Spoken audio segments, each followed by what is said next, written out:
Большевиктік ажырасу. Фридрих Энгельс бірде бүйдеген еді. Отбасыдағы табыс әкелуші мүше әке. Бала шағасын сол асырайды. Табыс әкелуші болғандықтан оның әулеттегі үстемдігі орасан. Қоғамдағы буржуазияны байлар құраса, отбасындағы буржуй әке. Әйел байғұста табыс жоқ, мүлік те жоқ. Сәйкесінше беделі де төмен. Күйеуіне үнемі тәуелді. Ал негізінде нағыз пролетариат әйелдер. Большевиктер билікті алған соң әйелдер қауымын күйеудің езгісінен құтқаруды өздеріне миссия етті. Осылайша қоғамдық төңкеріспен бірге әр әулетте де шағын революция жүріп жатты. Қазан төңкерісіне 2 ай толмай жатып, 1917 жылғы 16 желтоқсанда некені бұзу туралы декрет қабылданды. Бұрын патшалық Ресей заңында ерлі зайыптының ажырасуы қиынның қиыны еді. Түрлі инстанциядан өтіп барып қана шешілетін бюрократиялық тәртіптен тұрды. Ерлі зайыптылар неліктен ажыраспақ болғанын көрсетіп, айғақтар жинау керек. Қазіргідей мінезіміз жараспай қалды деген сылтау ол кезде жарамайды. Күйеуінің төсекке жарамсыз екені немесе ерлі зайыптың біреуі зина жасағаны туралы нақты айғақтарды қажет етеді. Күйеуінің 5 жылдан жоғары мерзімге ит жеккенге айдалғаны да салмақты себеп бола алады. Негізгі себепке зина жасау жатты, яғни ерлі зайыптың бірі жұбайының зина жасағанын дәлелдеу керек. Сонда ғана ажырасуға рұқсат берілді. Діни тәртіп бойынша зинаны дәлелдеуге кем дегенде 2 куәгер керек. Тіпті зинақордың өз кінәсін мойындауы да жеткіліксіз айғақ саналды. Себебі ол кезде ерінен мезі болған кейбір әйелдер күйеуінен құтылу үшін мен зина жасап қойдым деп жалған куәлік бере салатын. Жұбайлар ажырасу үшін консисторияға діни кеңес өтініш білдіреді. Консистория өтініштерді жинап, священникке жолдайды. Шіркеу бір күнді белгіледі. Сол күні ажырасудың себептері тыңдалды.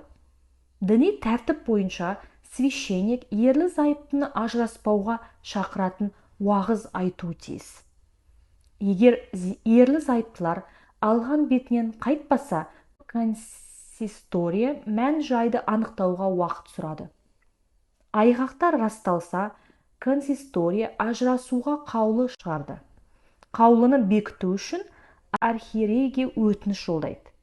Ол келіскен соң істі Святейший Синода отырысына ұсынды. Синоданың отырысы айына 2 рет өтті. Содан соң ғана жұбайларға ажырасқанын растайтын ресми құжатты берді. Яғни ажырасу процесі кем дегенде 3-6 ай жүретін. 6 айдың ішінде ерлі зайыптылар райынан айнып қайта қосылып кететін жағдайлар жиі кездескен. Одан бөлек ажырасудың құны да қымбат болатын. Сол кездегі дәрігердің 3 айлық жалақысына тең. Қарапайым халықтың қалтасы көтермеді. Сондықтан ажырасу байлардың ортасында ғана жүрді. 1913 жылы Ресей империясында ажырасу 0,0038% құрады. Яғни 98,5 миллион халықтан 3791 адам ғана ажырасқан. Қазан төңкерісіне дейінгі қазақ қоғамында да ажырасу қиын процесс еді. Ислам жолын ұстағанымен ажырасуды билер институты шешті. Шариғатты сылтауратып күйеуінің өз еркімен талақ етуін билер қабылдамады. Міндетті түрде дәлел беруі керек. Ажырасуда ер адамнан гөрі әйелдің уәжі көбірек тыңдалды. Ері белсіз болса, әйелдің ажырасуына рұқсат берілді. Бірақ күйеуіне 1 жыл емделуге мұрсат етті. Әмеңгерлік жолмен күйеуге тиген әйелдің жасы 20-дан асса, ері 10-12 жасар бала болса, ажырасуға келісім берілді. Әйел күйеуінен немесе бәйбішеден жазықсыз таяқ жесе, бірінші ата енесіне ескертті, екінші төркініне, онан соң билерге жүгінді. Мұндай жағдайда әйелдің тілегі орындалып, бүкіл жасау жабдығы қайтарылды. Әйелі ерінен күдіктенсе, оның үйге себепсіз қонбағаны дәлелденген жағдайда ажырасуға ерік берілді. Енші бала-шаға, жасау мүлік әйелдің пайдасына шешілді. Күйеуі әйелінен күдіктенсе, 3 адамды куә етіп әкелуі керек. Мінезіміз жараспады деген сылтаулар негізге алынбады.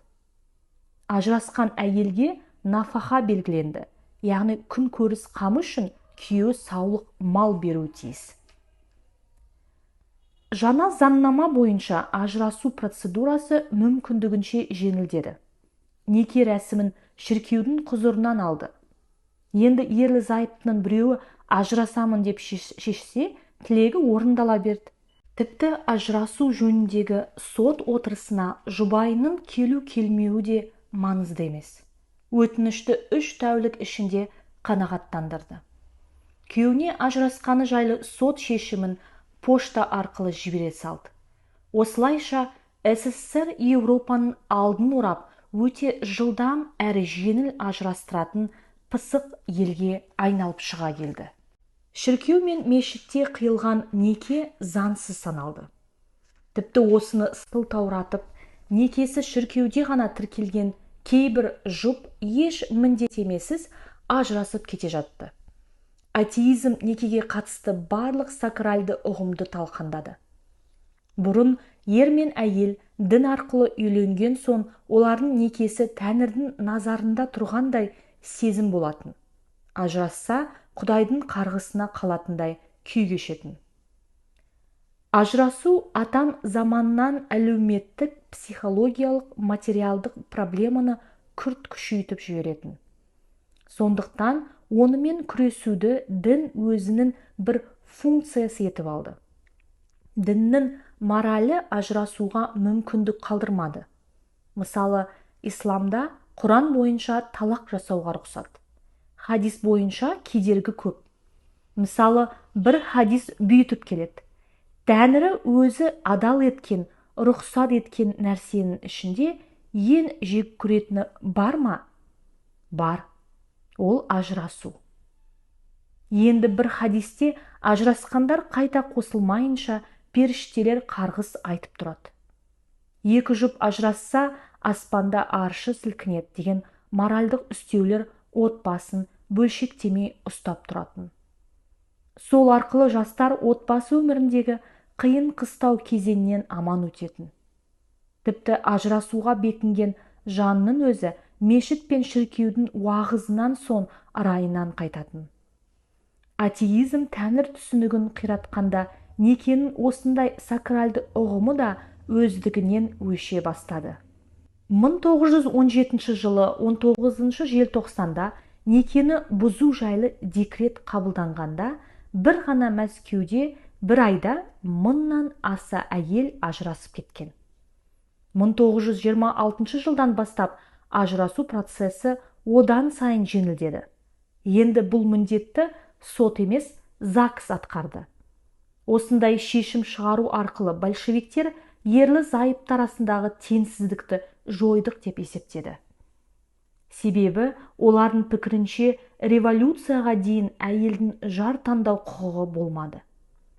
Сүймеген адамына амалсыз қосылуға мәжбүр еді. Енді жаңа жүйе бойынша әйелдер өз қалауымен ажырасып, сүйген адамына қосыла алды. Вера Бельшай «Решение женского вопроса в СССР» деген еңбегінде большевиктердің ниетін осылай түсіндірді. Бірақ діни рәсімсіз қиылған неке махаббаттың тұрақсыздығын көбейтіп жіберді. 1930 жылы СССР ажырасудан әлемде бірінші орынға шықты. Совет әйелдері большевиктер сыйлаған бақыттың рахатын көре алмады. Себебі жалғыз басты әйелдер қамыстай қаулады. Бірінші дүниежүзілік соғыс пен азаматтық соғыста Ресей империясы 27 миллионға жуық адамынан айырылды. Көбі ерлер. Ер адам тапшылығы қатты сезілді. 40-тан асқан сары қарын бәйбішелер қараусыз қалды. Олардың күйеуі жесір қалған қыз келіншекке секіріп кетті. Большевиктер бір нәрсені ескермеді. Романтикалық сезім тұрақсыз. Лап етіп жанады да, бір жылға жетпей өшіп қалады. Оған сүйеніп неке қию қауіпті. Бұрын сезім сөнсе де діни сенім шаңырақты құлатпай ұстап тұратын.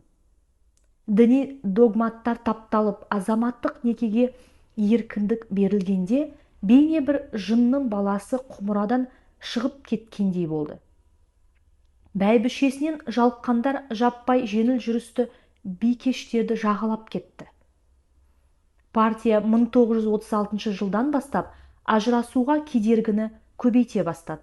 Енді ажырасу үшін 100-200 рубль айыппұл төлейтін болды. Ол кезде бір адамның орташа айлығы 80-100 рубль.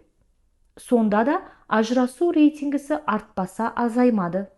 1944 жылдан бастап айыппұл 2000 рубльге көтерілді. Ажырасу үшін ЗАГСке ері мен әйелі қатар келетін болды. Ажырасу себептері қатаң тексерілді. Уәждері шорт кесті болса, өтініш кейін қайтарылды. Сол кезде ғана статистика бір айдың ішінде 198 мыңнан 4 мыңға құлады.